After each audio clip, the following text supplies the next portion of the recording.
Hello children, good morning everybody. In my last video, we have completed Jainism and Buddhism, and today in this video, I am going to explain you about chapter 4, the Mauryan Empire. But before that, let me remind you one thing, children, that all my videos are based on or stick to the reduced syllabus of 2020 and 2021. So whatever I am explaining, that one only you prepare. So here I am going to explain you about the sources of Mauryan Empire. So watch it. Mauryan Empire, chapter 4. From this chapter we'll learn about the sources of Mauryan Empire and the administrations of the Mauryans. These two things we have to learn from this chapter. So let us start. As you know, children, the Mauryan Empire was founded in the 4th century BC by Chandragupta Maurya. He laid the foundation of this vast empire by overthrowing the Nandas from Magadhas and the Greek satraps from the northwest frontiers. His successor Bindusara also kept the Mauryan Empire intact and further extended its boundaries. And then Bindusara's sons Ashoka kept this vast Mauryan Empire and made it the most important empire of Indian history, the brightest period of Indian history. This is the introduction part. Let us know about the sources. Children, there are two types of sources of Mauryan history. One is literary sources and the other one is archaeological sources. The literary sources include Kautilya's Arthashastra, Vishakhadatta's Mudra Rakshasa, Megasthenes' Indica, Buddhist literature and Puranas. These are the literary sources of Mauryan Empire. And the archaeological sources include the edicts of Ashoka and inscriptions, Sanchi Stupa,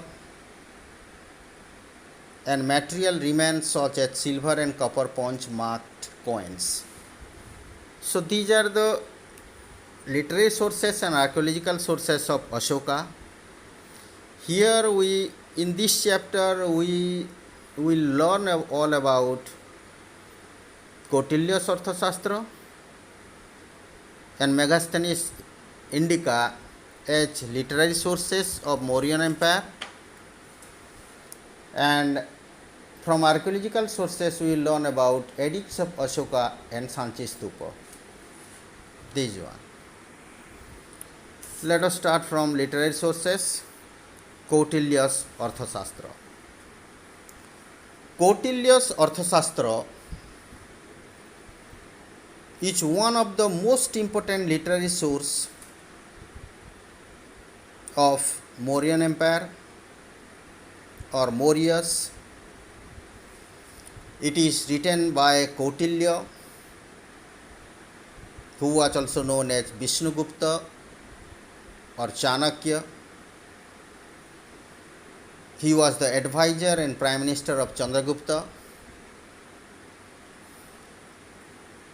It is written in Sanskrit language, the oldest language of India.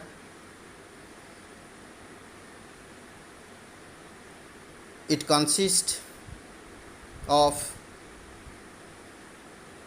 the politics, Mauryan politics, rules of diplomacy, principles of administrations, and other such political topics.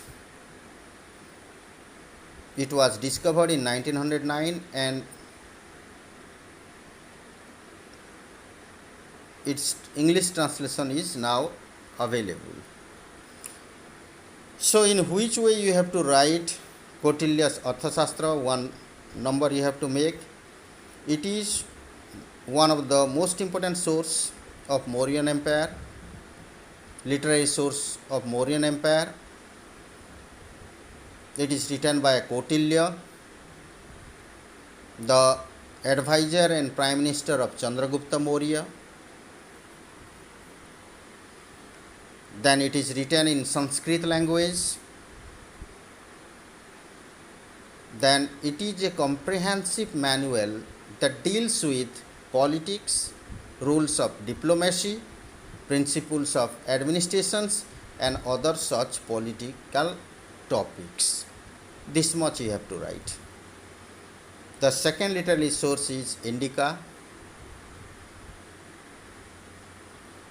It is written by Megasthenes, a Greek ambassador at the court of Chandragupta Maurya. He had been sent to the court by Seleucus Nicator, the Greek ruler. Whatever he had heard here during his stay in India, whatever he had heard, whatever he had experienced here within his stay, or whatever he had seen, everything he had written in this book, Indica, all about India's social, political, religious and economic life during that time. The original Indica had been lost, but its fragments still survive in the writings of later Greek authors like Strabo, Arrian, and Diodorus. In this book, he had written about the class division of the society during that time. He had written all about the king's administration, what was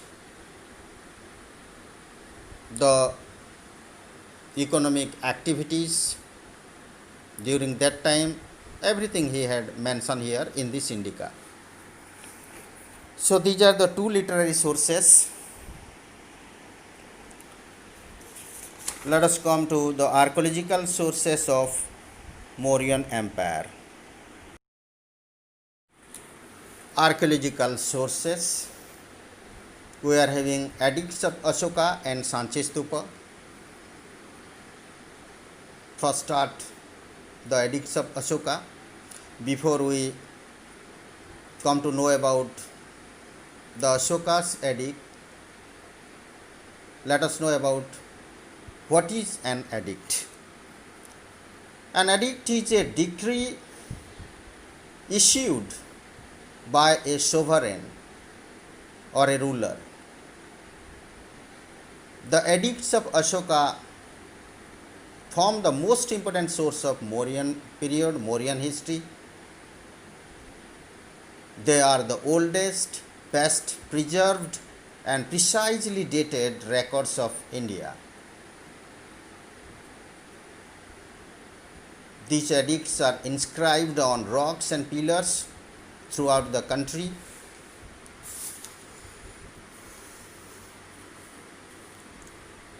There are 14 major rock edicts, 7 pillar edicts, and a number of minor rock edicts.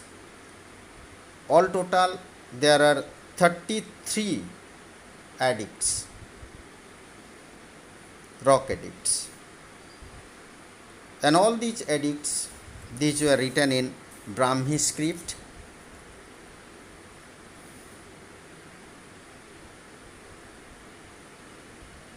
Who deciphered this one? These edicts were deciphered by a British colonial administrator, James Prinsep, who deciphered all these Ashokan edicts. And these edicts provide us a useful insight into the life and ideals of Ashoka in particular, and about the history of Mauryas in general. That means from these rock edicts, we can know all about the life and history of Ashoka, and at the same time we can know about the history of Mauryas also, their administrations, their social life, their economic prospects, everything we can know about from this edict. From the Rock Edict 13, we can know about the most important event of Ashoka's reign, the conquest of Kalinga, which describe the dramatic turning point of Ashoka's life, his Kalinga war, and the embracing of Buddhism and developing the concept of Dhamma. How the war drum was silenced forever. How he had adopted Dhamma Ghosha, the call to non-violence and universal peace. You can know about all these from the Rock Edict 13 of Ashoka. How he was deeply touched by the Kalinga war. How his heart was moved,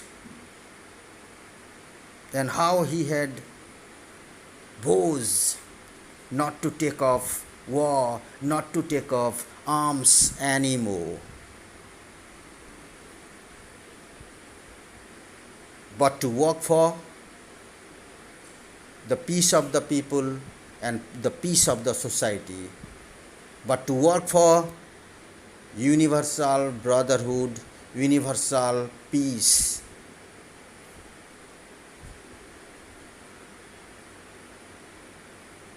And adopted the policy of non-violence. After that, he prohibited killing of animals for sacrifices. He advocated restraint in number that had to be killed in consumption, protecting some of the animals as the state animals, and in general condemned cruel acts against animals.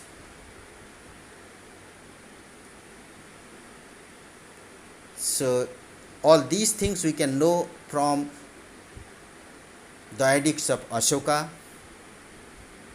So this is all about your edicts. We can have 2-3 numbers here, Ashokan edicts.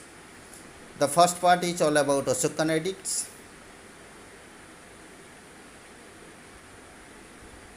The second archaeological source is our Sanchi Stupa. Sanchi Stupa.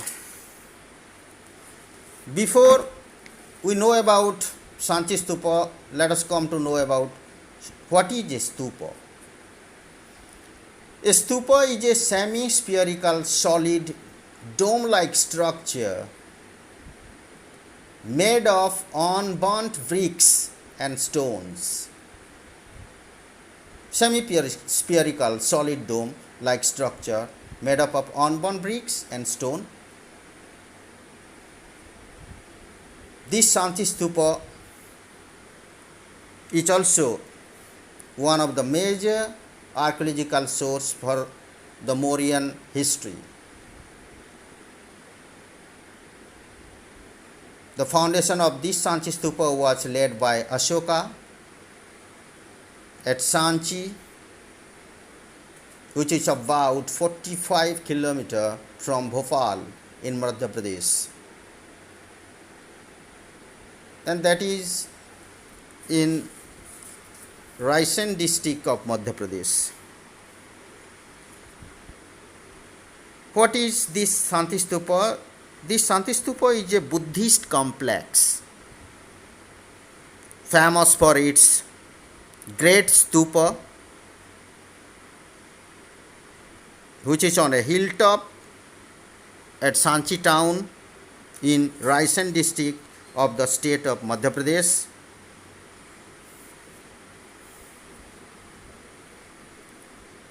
There are 4 gateways in 4 directions. They have carved panels. You can find panels, carved panels depicting many events from the life of Buddha, and some tales from Jataka stories also you can find that. And here you can find also how Buddha is represented by symbols like the peepal tree, lotus, or a wheel. The pillars of Sanchi Stupa are surmounted by capitals which contain sculptures of lions. If you closely observe the picture of this Sanchi Stupa, whatever given in your book, you can find the pillars are surmounted by capitals which contain sculptures of lion. You can find the lion sculptures on the pillars.